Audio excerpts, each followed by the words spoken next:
disappearing into the mist. Libra signs, the High Priestess with the Eight of Cups is kind of like that Homer meme where you're kind of backing up into the bush until all you can see are your eyeballs. It's like you're disappearing, but on purpose, because there's something that is like too much for you, and you're like, oh my god, I need space. I can't even deal with that right now. I can't deal with that right now. That's the energy for the week for you. The Ten of Wands is just the too much, and the Queen of Cups is you still, is the emotions. It's too much, too many emotions all at once, and you just need a freaking minute.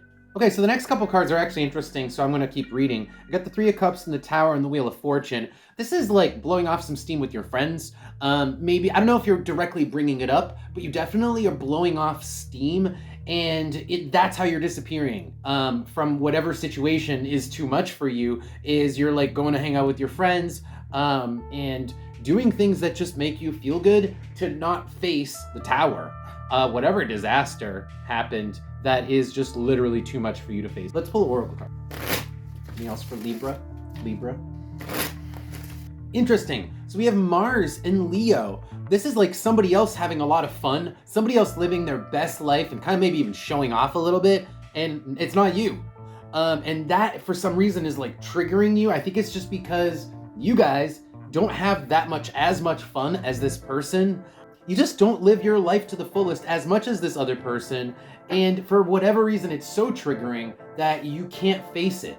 You can't face it directly. On the bottom we have the Mask and the Chair. It's something that you're watching. It's just, and then the ear underneath that. It's like witnessing something sends you into like an inward spiral where you have to go into the fetal position, hide, and then vanish, go out for drinks. This feels like watching someone live a life that you want to live but could never have for whatever reason. Maybe that's just part of your belief system. You believe you can never have it. Maybe you can, but it's not full on jealousy, but it's like, man, I could never do that, and it almost like weighs you down. Let's pull oracle cards let's pull advice. Advice for Libra. Wow, okay, so there's definitely a lot of negative self-talk with the Two of Swords here. You're comparing yourself to other people, and you're saying, I'm not as good as them. We have the Four of Pentacles with the Three of Wands. That is a comparison.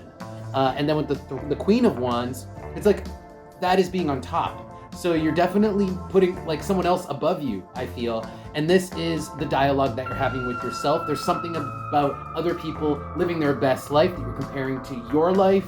And it's stressing you out. It's putting a lot of like weight and expectation on yourself. But you can literally have the same life.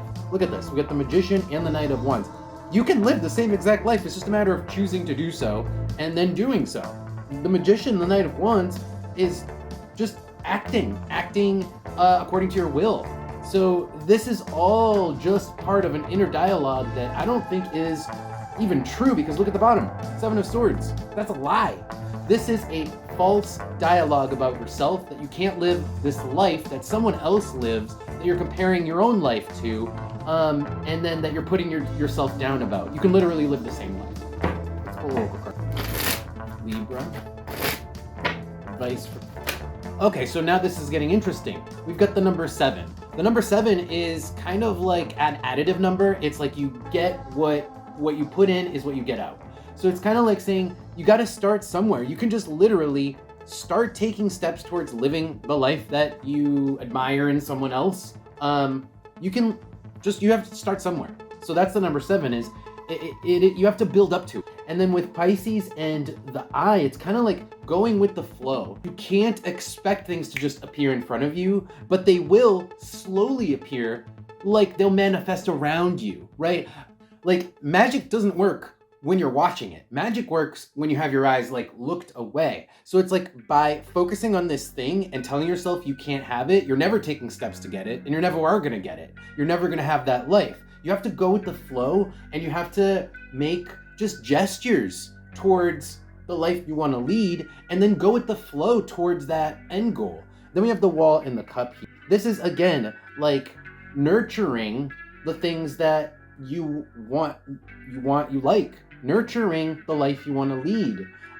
You can't just admire it in someone else and then tell yourself you can never have it. You can. You just have to take small steps to get it, and you have to change your life in small ways that are additive. Number 7, in order to get to that point.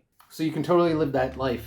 Okay, well, that was interesting. I hope that made sense to you guys. If it did and you guys like this reading and you want to come back and see more of these videos, go ahead and follow the channel.